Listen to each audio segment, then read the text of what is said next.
ఎందుకు చంద్రబాబు మీద ప్రెజర్ చేయలేకపోతుంది? ఇదే షర్మిల ఎలక్షన్ ఇష్యూగా మార్చింది దీన్ని. మరి ఇప్పుడెందుకు చేయలేకపోతున్నారు? అంటే అందరూ దీంట్లో గేమ్ ఆడుతున్నారు. చంద్రబాబు గేమ్ ఆడుతున్నాడు, జగన్ గేమ్ ఆడుతున్నారు, సునీత, షర్మిల అందరూ గేమ్ ఆడుతున్నారు తప్ప ఎవరికి దీన్ని తేల్చాలని ఎవరికి లేదు. ఇది రాజకీయంగా ఎవరికి ఉపయోగపడితే వాళ్ళు ఉపయోగించుకుంటున్నారు. 2019 మార్చ్ 15న ఆయన చనిపోతే ఇవాళ ఎంత? నెక్స్ట్ మార్చ్ వస్తే 6 ఏళ్ళు కంప్లీట్ అయిపోతుంది. 2025 మార్చ్ 15కి 6 ఇయర్స్ కంప్లీట్ అవుతుంది. ఒక మామూలు హత్య కేసుని మనం చూస్తున్నాం. ముక్కలు ముక్కలుగా చంపేసి మొన్న గురుమూర్తి అనేవాడు కాల్చేసి ఎక్కడ ఆనవాళ్ళు మిగలకపోతే కూడా హైటెక్ ఇది చేసి, అది కూడా ఎవరో కాదు, సిబిఐయో ఇంకేదో కాదు, అక్కడ ఉన్న లోకల్ పోలీసులే, మీర్పేట పోలీసులే దాన్ని బ్లూరే టెక్నాలజీ అవన్నీ ఉపయోగించి దాన్ని కేసుని ఒక కొలిక్కి తీసుకొచ్చారా లేదా? ఇది క్లియర్గా, ఇంకా క్లియర్గా ఉంది. దీంట్లో సిబిఐ ఇన్వాల్వ్ అయింది. ఆల్రెడీ 2 సిట్లు వైసీపీ సిట్ ఉంది, తెలుగుదేశం ప్రభుత్వం సిట్ వేసింది, వాళ్ళు తేల్చలేదు. సిబిఐ వచ్చారు. సిబిఐ కూడా ఎప్పుడు రంగంలో దిగింది? మార్చి 20, 2020లో హైకోర్టు, ఆంధ్రప్రదేశ్ హైకోర్టు సిబిఐకి అప్పగించింది. సిబిఐ రంగంలో దిగింది. అయితే కోవిడ్ వల్ల ఆగి మళ్ళీ జూన్ 2021 నుంచి సిబిఐ దీంట్లో పనిచేస్తుంది. సో ఇవాళ 25, 5 ఏళ్ళు అయింది కదా, వీళ్ళు కూడా ఎంటర్ అయ్యి 4 ఏళ్ళు కంప్లీట్ అయిపోయింది. 4 ఏళ్ళు కంప్లీట్ అయిన కేసులో కూడా సిబిఐ ఇప్పటి వరకు దాన్ని ట్రయల్కి తీసుకెళ్ళకపోతే ఏంటిది? దాదాపు 2 ఇయర్స్ అవుతుంది. సుప్రీంకోర్టు డెడ్ లైన్లు పెట్టింది, మళ్ళీ సుప్రీంకోర్టు కూడా పట్టించుకోలేదు దీని మీద. ఆ డెడ్ లైన్ ఏమైంది రాబోయ్ అని అడగట్లే. ఈమె కూడా, సునీత కూడా అవసరమైనప్పుడు పోతుంది, లేనప్పుడు సైలెంట్ అయిపోతుంది. ఈ వల్లే పెండింగ్లో కూడా పడింది. అప్పుడు ఎందుకంటే ఆయన సిద్ధార్థ లూత్రా చంద్రబాబు కేసు వాదిస్తున్నాడు కాబట్టి ఆయన వల్ల కొద్ది రోజులు పెండింగ్ పడింది. సునీత దాన్ని పట్టించుకోలేదు. అంటే ఇదంతా కూడా ఒక డ్రామా లాగా కనిపిస్తుంది బయటికి చూసే వాళ్ళకి తప్ప, ఒక హత్య కేసుని తేల్చడానికి, ఇంత పెద్ద హత్య కేసుని తేల్చడానికి 6 ఇయర్స్ కావాలా? 6 ఇయర్స్ కూడా అవ్వట్లేదు. ట్రయల్ ఇచ్చి ఇంకెప్పుడు ఇది జరిగేది ఈ దేశంలో ఇంకా. సో ఇది క్లియర్గా ఏంటంటే రాజకీయాల నేపథ్యంలోనే దీన్ని ఎవరికి వాడు ఫస్ట్ 2019లో జగన్ ఉపయోగించుకున్నాడు. చంద్రబాబు మీద నారాసుర రక్త చరిత్రను పుస్తకం వేశాడు, చంద్రబాబు వాళ్ళే చేశారన్నాడు. అప్పుడు సునీత కూడా జగన్కు ఉపయోగపడింది. చంద్రబాబు జరిగిందని సునీత చెప్పింది. ఆ తర్వాత ఆ గవర్నమెంట్ వచ్చినాక జగన్కి సునీతకి ఎక్కడ జరిగిందనేది పక్కన పెడితే సునీత రివర్స్ అయింది, యూటర్న్ తీసుకుంది. ఇది అవినాష్ రెడ్డి చేయించాడు, జగన్ వెనుకున్నాడు, భారతిరెడ్డి జగన్ అని ఆమె మొదలుపెట్టింది. దాని తర్వాత తెలుగుదేశంలో ఉపయోగించుకున్నారు. తెలుగుదేశంలో జగనాసుర రక్త చరిత్రను వీళ్ళు పుస్తకం వేశారు. ఇది ఎంత కామెడీ ఉంది చూడు. సో వాళ్ళు ఒక బుక్ వేస్తే వీళ్ళు ఒక బుక్ వేయడం. సో ఇదంతా చేశారు. తెలుగుదేశం మీడియా ఇదే పనిగా మూత మొదలుపెట్టింది.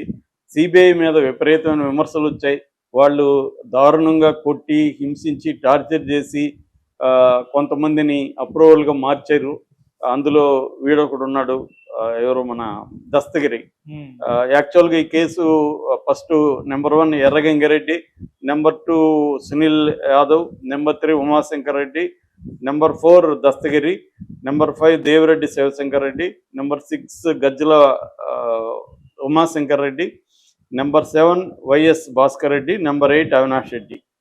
8 మెంబర్స్ ఉన్నారు. ఇందులో దస్తగిరిని కోర్టే దోషిగా, అంటే నిందితుడి నుంచి తీసేసి సాక్షిగా మార్చేసింది. అది కూడా ఒక విచిత్రం కామన్ పీపుల్కి. అంటే నేనే హత్య చేసినానని చెప్పిన వాడిని నాతో పాటు ఎవరు చేశారు అని చెప్పితే సరిపోతుందా? ఇప్పుడు మనిద్దరం ప్లాన్గా ఒకరిని చంపాము, అందులో నేనేం అప్రూవర్గా మారిపోతా, అప్పుడు నేను ఇంకా దోషి కాదా అనేది కామన్ పీపుల్కి వచ్చేది. మరి న్యాయస్థానాలు చెప్పాలి. సో అతన్నేమో పక్కన పెట్టేశారు. అతనే కదా అనేక సార్లు వాడు ఎవడికి ఫోన్ చేసినా కూడా బెదిరించాలని, దస్తగిరి అంటే ఎవరు మీరంటే, నేను వివేకానంద రెడ్డి చెప్పిన దస్తగిరి అని మాట్లాడతాడు అతను, పంచాయతీలు చేయడం. అంత ఓపెన్గా అతను ఇంటర్వ్యూలు కూడా ఇస్తున్నాడు. ఎలా చంపాము, ఎలా కూర్చున్నాము, గొడ్డలతో అన్నీ చెప్తున్నాడు. అతను ఇప్పుడు సాక్షి ఎలా అయిపోయాడు సడన్గా? అతను నిందితుడుగా కాకుండా ఎలా అయిపోయాడో తెలియదు. సో ఇలాగా ఇది ఏంటంటే ఈ కేసులు అన్నీ గందరగోళాలే. ఇప్పుడు మరే తెలుగుదేశం ప్రభుత్వం అప్పట్లో పెద్ద ఎత్తున జగన్ కాపాడుతున్నాడు, జగన్ మోడీ కాపాడుతున్నాడు అని రాసిన వాళ్ళు ఇప్పుడు మోడీ మీ కంట్రోల్లో ఉన్నాడు, మీరే ప్రభుత్వం ఇక్కడ నిర్వహిస్తున్నారు, మరి మీరెందుకు దీన్ని ముందుకు తీసుకెళ్ళలేదు? అంటే తెలుగుదేశానికి ఇది రాజకీయంగా అవసరం, కంప్లీట్ కావడం వాళ్ళకి కూడా ఇష్టం లేదు. మోడీ అప్పుడు జగన్ కాపాడుతున్నాడు, ఇప్పుడు జగన్ చుట్టూ ఉన్న వాళ్ళని మోడీ ఇప్పుడు కూడా కాపాడుతున్నాడు. మోడీ అనుకుంటే ఇది ఎంతసేపు మోడీ కంట్రోల్లోనే కదా సిబిఐ ఉంటుంది. కాబట్టి ఈమె అప్పుడప్పుడు కోర్టులోకి వెళ్తూ ఉంటుంది, అప్పుడప్పుడు న్యూస్లో వస్తుంటాయి. ఇప్పుడు కొత్తగా సునీతారెడ్డి హైకోర్టులో ఒక పిటిషన్ వేసింది. అదేంటంటే త్వరగా ట్రయల్కి పొమ్మని. త్వరగా ట్రైబల్ బొమ్మని అడగాల్సింది ఈమె ఎవరిని? మోడీని అడగాలి, చంద్రబాబుని అడగాలి. చంద్రబాబుని అడిగి చంద్రబాబు చెప్తే మోడీ సిబిఐకి చెప్తే వెళ్తుంది. కోర్టులు చెప్తే ఏమవుతుంది? కోర్టు చెప్తుంది త్వరగా వెళ్ళమని, సిబిఐ ఇంకేదో కథ చెప్తుంది వాళ్ళకి, కోర్టులకి. ఇలా నడుస్తూ ఉంటుంది. ఇప్పుడు ఈమె ఏం చెప్పింది? సాక్షులందరూ చనిపోతున్నారు అని చెప్తుంది. దీంట్లో మొత్తం ఆమె చెప్పిన ప్రకారం 13 లక్షల ఫైల్స్ ఉన్నాయంట హార్డ్ డిస్క్లో. ఇది కూడా నాకైతే విచిత్రంగా ఉంది. 13 లక్షల ఫైల్స్ అంటే అన్ని ఫైల్స్ ఏమున్నాయో తెలియదు. మరి 13 లక్షల ఫైల్స్ ఉన్నాయంట. అందులో 13,717 ఫైల్స్ మాత్రం ఓపెన్ చేశారంట. రోజుకి 500 ఫైల్స్ ఓపెన్ చేసినా కూడా ఇది 2 ఏళ్ళు దాటుతుంది ఇంకా. కాబట్టి ఇది ఎప్పటికి అవుతుంది అనేది ఆమె పిటిషన్ వేసింది హైకోర్టులో. హైకోర్టు దాన్ని స్వీకరించింది. విచారణకి ఇంకా విచారణ జరపలేదు. ఏం జరుపుతుందో హైకోర్టు అనేది తెలియదు మరి.